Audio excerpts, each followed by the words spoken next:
Okay, in order to discuss the relationship between the cone's slant height and its radius, let's say that we have a cone and we have a really, really kind of small base to it, but we have a really, really, really tall slant height in relation. So you actually could even compare the height of this to its radius. Which one is bigger, the radius or the slant height on this one? The slant height, right? Okay. So what's going to happen is whenever you actually draw the net for this one, okay, here's how it goes. Whenever you draw the net for this one, isn't the base going to be a circle? Yes or no? Yes, it is. And this thing right here is going to have a really, really, really large slant height. So here's the slant height, and here's the radius, and right here is the radius. So which circle generated? By the way, this slant height is actually going to generate an entire another circle for your net. So what would happen is this slant height right here would create a circle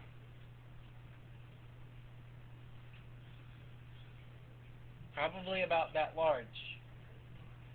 But you don't need a very large one because you have a really small circumference. Watch how this goes. I am going to put this line right here, right at that little which is actually called the tangent point. Okay?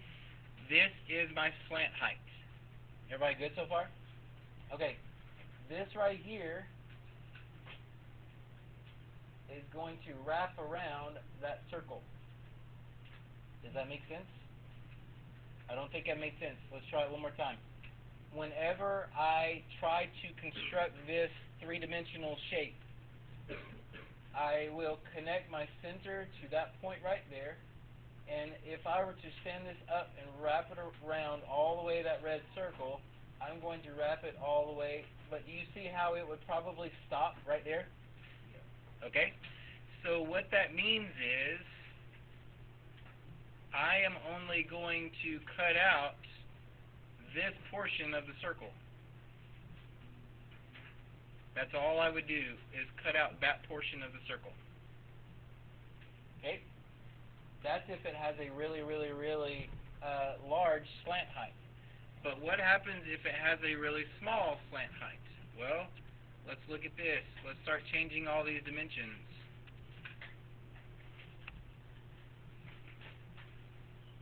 Uh-oh.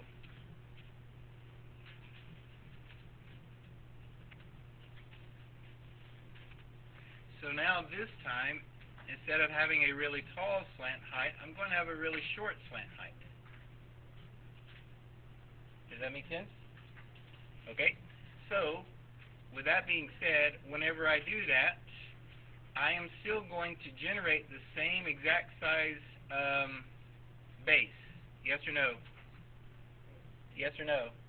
Yes. Except this time my slant height circle is not going to be so large. So it may only be, well, we need it just a little bit bigger than that. So it may only be that much. You get it? So whenever I do my slant height circle, I start it right there. But doesn't it make sense, in order to go all the way around that circle, I'm going to have to go a lot further around this circle? Does that make sense?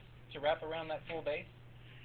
So now, I am going to cut out this part of the circle so that I can fold it all the way around. Okay, so let me help you out with this. We are looking for the relationship between the cone's slant height and its radius.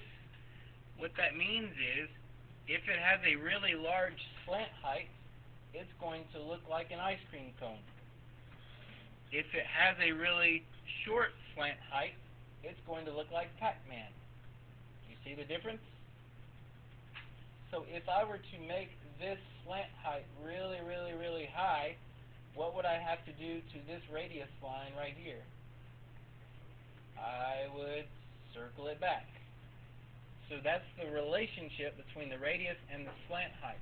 The longer the slant height, the more around this circle you got to go. So the more it's going to look like Pac-Man. So whenever you're choosing your radiuses and your slant height, I'm going to be looking to see if you actually made that leap of the comparison. If your slant height and your radius are exactly the same, guess what?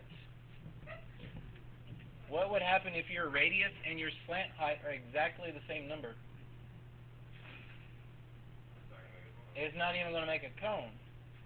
That's just going to be, again, the area of the circle. So your slant height has to be at least a little bit bigger than your radius. If it's a really, really big difference, then you're going to go more around that circle.